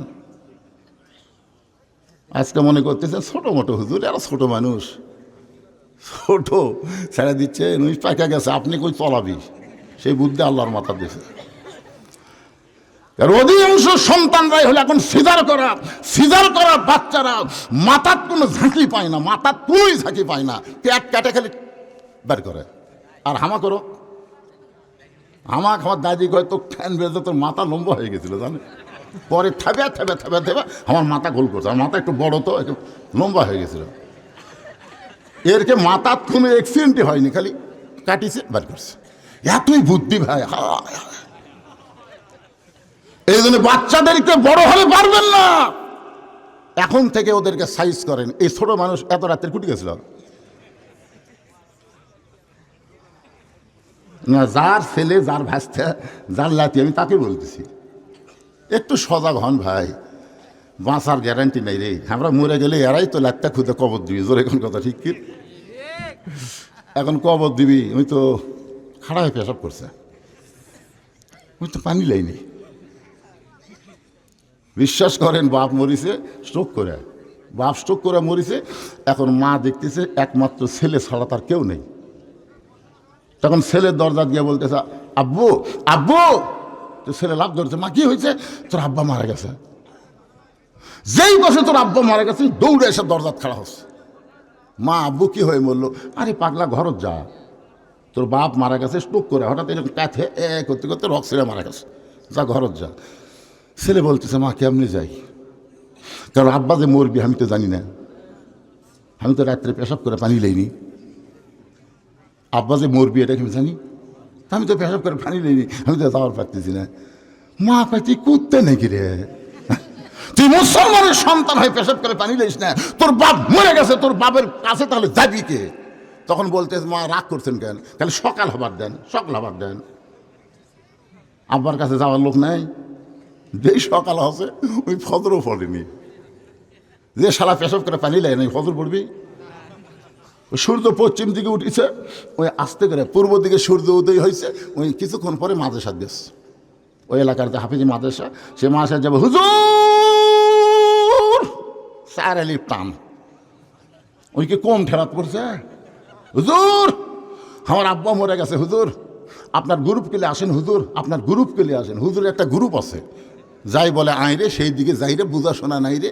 এখন কে মরল, নামাজি না বেনামাজি, কোরআনের পক্ষের লোক না বিপক্ষের লোক, এটা খেয়ালই নাই। হুজুর একে যাইয়া 3 খতম কোরআন পড়া জান্নাত দিয়ে থুয়ে এলো। 3 খতম কোরআন পড়ছে, পড়ে আমার দোয়া করতেছে, আল্লাহ তোমার এই মুদ্দার জন্য আমরা 3 খতম কোরআন দিলাম, আল্লাহ এর যা সওয়াব হয় সব মুদ্দার দিয়ে দাও।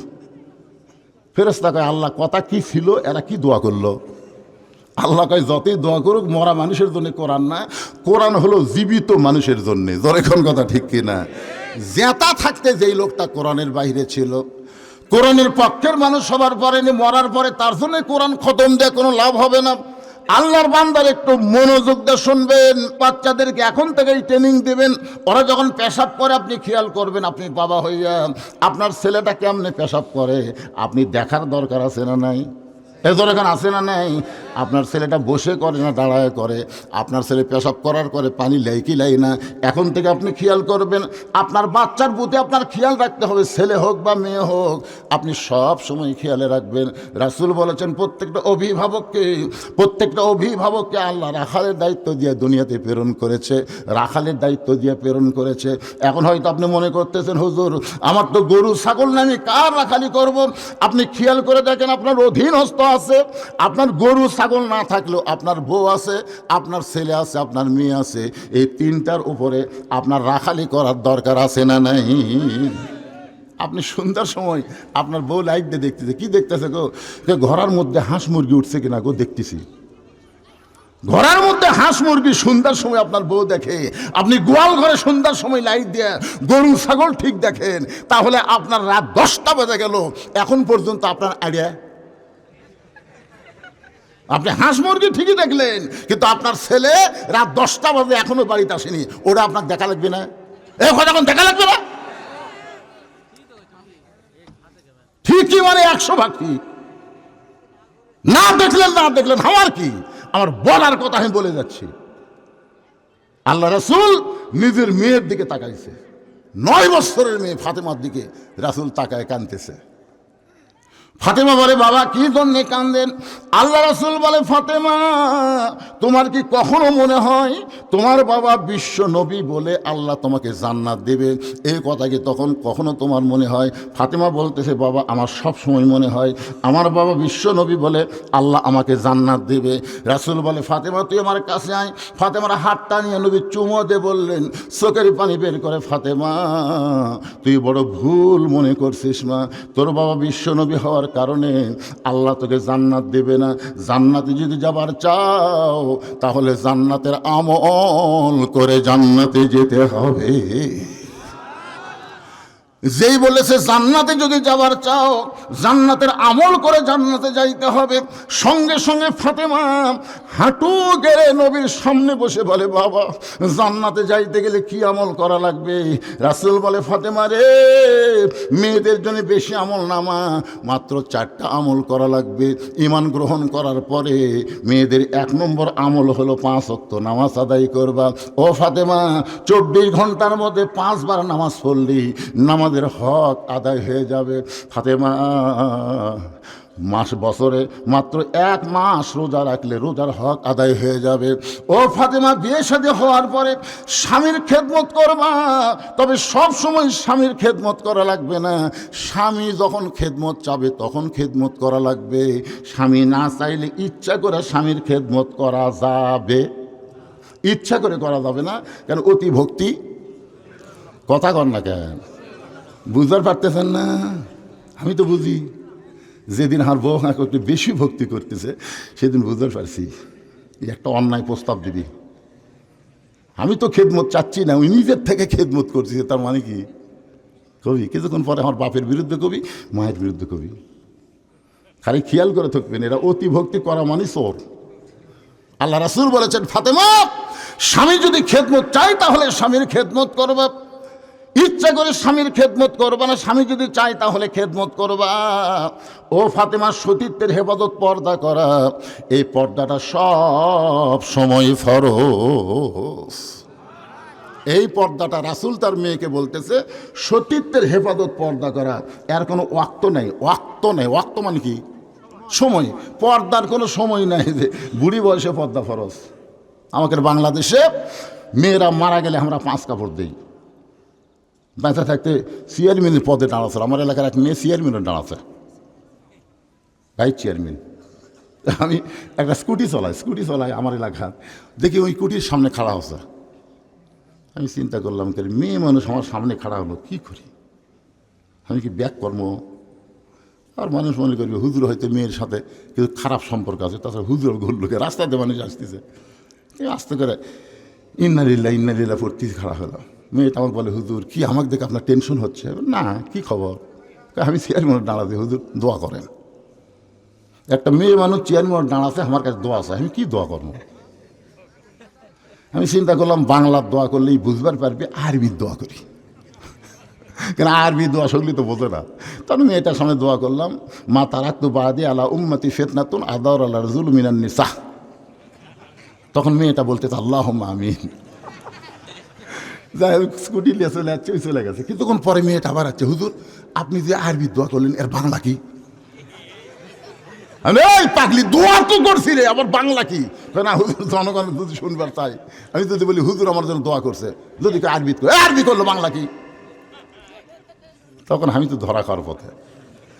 আমি বললাম, মা আল্লাহ রাসূল বলেছেন আমার পরে আমার উম্মতের জন্য, রাসূল বলেছেন আমি না, রাসূল বলেছেন আমার পরে আমার উম্মতের জন্য সবচাইতে বড় বিপদ হলো পুরুষ মানুষের জন্য নারী চেয়ারম্যান হওয়া। আর আল্লাহ কোরআনে বলেছেন, আর রেজালু কাওয়ামুনা আলান নিসা, মরদ হবে চেয়ারম্যান, মেয়ে হবার পারবি না। পুরুষ থাকবে উপরে, নারী থাকবে। কে আবার এটা আমার কথা? তা আল্লাহর কথার সাথে আপনার একমত না দ্বিমত? সব পুরুষের হাত ধরতেছে, সব পুরুষের হাত ধরতেছে, আর মরার পরে 5 কাপড় দিচ্ছে। আপনার বলেন তো, মেয়ে মানুষ মরে গেলে পুরুষক দেয় 3টা, মেয়ে দেয় 5টা, 2টা কাপড় মেয়েদেরকে বেশি দেওয়া হয়। আপনারা জানেন এই 2 কাপড় কোন জায়গাত বাঁধে? শোনেন, পুরুষের মতোই কিন্তু মেয়েদের 3 কাপড় দেওয়া হয়। 3 কাপড় দেওয়ার পরে 2টা কাপড় মেয়েদেরকে বেশি দেওয়া হয়। একটা কাপড় হলো সিনা বাঁধ, আর একটা হলো মাথা বাঁধ। তো মরার পরে মেয়েটার মাথা কাপড় দিয়ে বাঁধিছে, আর জেতা অবস্থায় ওই মেয়ে মানুষটা চুল বেচা খাচ্ছে। বলেন তোর ফতুয়া কি? আপনাকে হাত লাল কি মেয়েরা চুল বেচা না? মরদ মানুষ বুঝবার পারতেছে না, খালি প্যারাশুট কিনে দিচ্ছেন, প্যারাশুট তাহলে জুই তেল কিনে দিচ্ছেন। ওরা যে কি রকম করতেছে জানেন? 1 টাকা কাঁচা, 1 টাকার ওজনে চুল দিলে 200-250 টাকা দেয়, এতই চুলের দাম। আপনাদের গ্রাম তো চুল কিনে না, কিনে কথা কর না কেন আপনারা? হায় হায়, তো এখন চুল দিতে সামান্য একটু কম হবে। তো ফেরওয়ালা বলতেছে, ভাবি 200 টাকা হচ্ছে না তো একটু? 1 সপ্তাহ চুল বাড়ে, তাও হলো না। তো তাহলে ভাই একটু দেরি করেন, ওই বাড়ির যা মুড়া চিরুনি লিয়া, যে চিরুনি দিয়ে মাথা দিয়ে চুল খেলে কটকট করে ছিঁড়ি, ওই সেই চিরুনি দিয়ে সমানে হাসছে, দেখেন তো ভাই, এখন দেখেন তো ভাই। ফেরওয়ালা লাড়িয়া ছেড়ে, চুল লাড়িয়া ছেড়ে পল্লা দিয়ে বলতেছে, তাও একটু টান টান হোক, আপনি সামনে সপ্তাহ বেশি তুবেন, আজকের মতো 200 দেন। যে মেয়ে মানুষের চুল পরপুরুষ ফেরওয়ালা লাড়িয়া ছেড়ে কিনলো, আর মরার পরে ওর মাথার কাপড় বেঁধে লাভ আছে? কথা কন না কেন, কোনো লাভ হবে? 5 কাপড় দেওয়ার পরে আবার মেয়েদের খাটনিটা পর্যন্ত চাদর দিয়ে ঢাকা দিয়েছে, মেয়েটার খাটনিও পর্যন্ত চাদর দিয়ে ঢাকা দিয়েছে। প্রত্যেকটা পুরুষ মানুষ বলতেছে, মেয়েদের মরা লাশ দেখা জায়েজ নাই, মেয়েদের লাশ দেখা জায়েজ নাই। মেয়েদের লাশ যদি দেখা জায়েজ না থাকে তাহলে জেতা দেখাও জায়েজ। ফেরেশতারা বলতেছে, আল্লাহ এই মেয়েটা যতদিন জীবিত ছিল গোটা হাটলালের সব পুরুষ মানুষ চিনে, কিন্তু আজকে কি হলো, মেয়েটা মরে যাওয়ার পরে 5 কাপড় আবার খাটনি চাদর দিয়ে ঢাকলো। আল্লাহ বলে, ফেরেশতা ওই দেশের নাম হলো বাংলাদেশ, ওই দেশের মেয়েরা বাঁচতে পর্দা করে না, কিন্তু মরার পরে পর্দা করে। রাসূল বলে, ফাতেমা পর্দা তুমি সব সময় করবে। সঙ্গে সঙ্গে ফাতেমার কাছে একটা ওড়না ছিল, ওই ওড়নাটা মাথার উপরে দিয়ে বললেন, বাবা এখন দেখেন তোমার পর্দা হয়েছে কিনা। আল্লাহ নবী বলেন, ফাতেমা এইভাবেই পর্দা করো। ফাতেমা বললেন, বাবা আপনাকে সাক্ষী রেখে আল্লাহর কাছে ওয়াদা করলাম, এই মুহূর্ত থেকে আমি ফাতেমা পর্দার ভিতরে ঢুকে গেলাম। এই মুহূর্ত থেকে আমি ফাতেমা পর্দার মধ্যে ঢুকে গেলাম। কয়েকদিন পরে আল্লাহ তার নবীকে বলে, হাবিব আপনি আপনার মেয়েকে রাখালি করে পর্দার ওয়াজ করেছেন, আপনার ফাতেমা পর্দা গ্রহণ করার কারণে আমি আল্লাহ ফাতেমার প্রতি কেমন খুশি হয়েছে আপনি কি শুনবেন না? নবী বলে, আল্লাহ আমার কলিজার টুকরা ফাতেমার পর্দা দেখে আপনি কি খুশি হলেন? আল্লাহ বলে, হাবিব আপনার মেয়ের কাছে বলে দেন আমি আল্লাহ ফাতেমার পর্দাতে খুশি হইয়া তাকে ডিগ্রি দিয়েছি সাইয়্যিদাতুন নিসাই আহলে জান্নাহ, ফাতেমা তো জহুরা। ফাতেমা শুধু ফাতেমা নয়, ফাতেমা হলো জান্নাতি নারীদের নেত্রী। এই খবর জানার পরে আল্লাহ নবী ফাতেমার কাছে বললেন, ফাতেমা রে, ও মা ফাতেমা, তুই যে আল্লাহর হুকুম পর্দাকে গ্রহণ করলি আর সেই পর্দাকে আল্লাহ কবুল করে তোকে একটা ডিগ্রি দিল, মা তোকে আল্লাহ জান্নাতি নারীদের নেত্রী বানাবে। সঙ্গে সঙ্গে ফাতেমা বললেন, বাবা যেই পর্দা আমল করার কারণে আল্লাহ আমাকে জান্নাতি নারীদের ডিগ্রি দিল, আমি ফাতেমা যতদিন বাঁচব এই পর্দার মধ্যেই থাকবো। আমি ফাতেমা মরে যাব কিন্তু পর্দা ছাড়বো না। আসলে মা ফাতেমা যেদিন দুনিয়া থেকে বিদায় নিবে, হযরত আলীকে বুকের মধ্যে ধরে ছোট বাচ্চার মতন কাঁদতেছে। আলী বলে, ফাতেমা কান্দার কারণ কি? ফাতেমা বলে, স্বামী গো আপনি কি জানেন আজকে রাত্রিবেলায় আমার মৃত্যু হবে? যে বলেছে আজকে রাত্রিবেলায় আমার মৃত্যু হবে, গাছের গোড়া কাটলে গাছটা যেমন পড়ে যায়, হযরত আলী তেমনি পড়ে গেলেন ঘরের মাঝায়। সঙ্গে সঙ্গে ফাতেমা চোখের পানি মুছে স্বামীকে সান্ত্বনা দেওয়ার জন্য মুচকি হাসি দিয়া, যেই ফাতেমা রাতের বেলায় মারা যাবে সেই ফাতেমার স্বামীকে খুশি করার জন্য চোখের পানি মুছে মুচকি মুচকি হাসি দিয়া স্বামীর মাথাখানা উরাতের মধ্যে নিয়ে কপালে একটা চুমু দে বলে, স্বামী গো আমি আমার বাবার মুখে শুনেছি পৃথিবীতে একই ব্যক্তি অনেকগুলো ডিগ্রি পাইছে, সেই ব্যক্তির নাম হলো হযরত আলী। জোরে কোন সুবহানাল্লাহ। আল্লাহ নবী বলেছেন পৃথিবীর সবচাইতে বড় বীর হলো হযরত আলী, পৃথিবীর সবচাইতে বড় জ্ঞানী হলো হযরত আলী। জ্ঞানীর দিক দিয়ে হযরত আলী 1 নম্বর, আবার বীরের দিক দিয়েও 1 নম্বর। ওগো স্বামী, এত বড় বীর হইয়া এত বড় জ্ঞানী হইয়া আপনার বউ রাত্রেবেলা মরবে, এইটা শোনার পরে আপনি যদি এমনভাবে পড়ে যান তাহলে আপনি কি বিশ্বাস করেন না এই দুনিয়া থাকার জায়গা না, এখানে আসলে যাইতে হবে। যারা আমরা আওয়াজ শুনবার আইছি ভাই, সবাই জাআত সাকারাতুল মাউত হাক্কুন, মৃত্যু সবচাইতে বড় সত্য। আপনাদের হাটলালে হিন্দু আছে না নাই? ওই হিন্দুর কাছে জিজ্ঞাসা করবেন, হিন্দু মৃত্যুকে বিশ্বাস করে, খ্রিস্টান মৃত্যুকে বিশ্বাস করে, মুসলমানও করে, কিন্তু হিন্দু মরলে কোথায় যাবে, খ্রিস্টান মরলে কোথায় যাবে আমরা বলবো না, কিন্তু আমরা মুসলমান দুনিয়া থেকে ইমানের সঙ্গে যখন বিদায় নেব আমাদের জায়গা কিন্তু কবর হবে না, আমাদের জায়গা আল্লাহ ইল্লিন নামক জান্নাতের বাগান বানায় দিবে। এই জন্য বিশ্বাস করতে হবে এই দুনিয়া থাকার জায়গা না, এখানে আসলে যাইতে হবে। আসলে একটু মনোযোগ দিয়ে শোনেন। ফাতেমা বলে, স্বামী গো আপনি পৃথিবীর সবচাইতে বড় বীর, পৃথিবীর সবচাইতে বড় শিক্ষিত হয়ে বউ মরে যাবে রাত্রেবেলা শুনে আপনি পড়ে গেলেন, আপনি কি জানেন না এই দুনিয়া থাকার জায়গা না, এখানে আসলে যাইতে হবে। আপনারা বলেন তো দুনিয়া কি থাকার জায়গা? এই জন্য আল্লাহ বলেছেন লা তামুতুন্না, যাওয়াই যখন লাগবে মরাই যখন লাগবে মুসলমান না হয়ে তোমরা মরিও না। আর মুসলমান হয়ে মরবার গেলে বর্তমান পরিবেশ পাল্টান লাগবে, এই পরিবেশে মুসলমান হয়ে মরা খুবই কঠিন হবে। কিছুদিন আগে একটা মাহফিলে আমি বলছিলাম এখন মুসলমানের চাইতে মুনাফিকই বেশি। যেই বলছি মুসলমানের চাইতে মুনাফিক বেশি, সভাপতি সেই গরম, হুজুর আপনাকে মুখে যা আসে তাই কন। মুসলমানের চাইতে মুনাফিক বেশি কেমনে হলো দলিল দিবেন। তখন আমি বললাম, ভাইজান সভাপতি সাহেব, আপনাকে মসজিদে জুমার দিনে কত মানুষ নামাজ পড়ে? জুমার নামাজে কত মানুষ নামাজ পড়ে? তবে তাহলে কমপক্ষে 200 তো হবেই। তাই বললাম, সভাপতি সাহেব জুমার নামাজ যদি 200 হয় তাহলে ফজরের নামাজে কত হয়? তখন বলতেছে, হুজুর ফজরে কত হয় সেটা তো আমি জানি না। তার মানে ওই শালাও পড়ে না। আল্লাহ রাসূল ওয়াজটা করবার দেন বারে, এটা তো হবেই হয়নি। আল্লাহ রাসূল বলেছেন 2 ওয়াক্ত নামাজ। কয় ওয়াক্ত? 2 ওয়াক্ত নামাজ যারা জামাতে পড়বে না, নামাজ পড়লে হবে না, জামাতে যারা পড়বে না তারা মুনাফিক হবে। একটা হলো ফজর আর একটা হলো এশা। তাহলে আপনি বলেন জুম্মার দিনে কত হয়? কত হয়? 200। আর ফজরের সময় হয় 5-6 জন। এখন এই 5-6 জনই হলো মুসলমান, আর বাদ বাকি নামাজ পড়েও মুনাফিক। এই জন্যে ভাইজান, মুনাফিক হচ্ছে জাহান্নামের সবচাইতে তলদেশে যাবে। বর্তমান যে পরিবেশ চলতেছে, এই পরিবেশ আমাকে পাল্টার লাগবে। শুধুমাত্র কোরআনের ওয়াজ শুনলে হবে না, এ কোরআন বাস্তব জীবনে আমাদেরকে গ্রহণ করা লাগবে। ধরে কোন কথা ঠিক কিনা?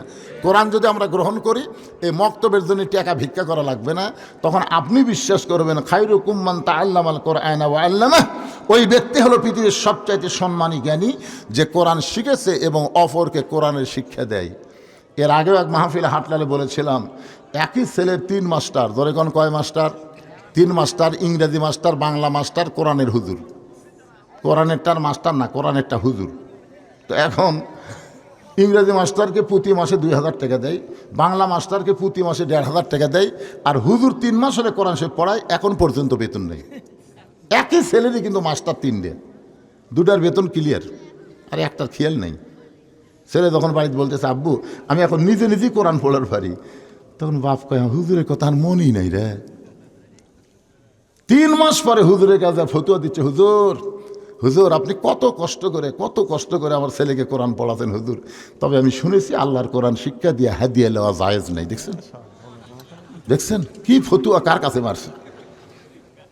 ওই ইংরেজি মাস্টারকে কোনোদিন ফতুয়া দেয়নি, ওই বাংলা মাস্টারকে ফতুয়া দেয়নি, ফতুয়া দিতে হুজুর, হুজুর আমি শুনেছি হুজুর আল্লাহর কোরআন শিক্ষা দিয়ে হাদিয়া নেওয়া জায়েজ নাই। তবে ছেলের মা কইছে, হুজুর যেন ঠকাও না, চকচকা একটা 500 টাকা লোড দিও। চকচকা চকচকা 500 টাকা লোড দিয়ে বলতে, হুজুর আমার বাপ মায়ের জন্য দোয়া করবেন হুজুর।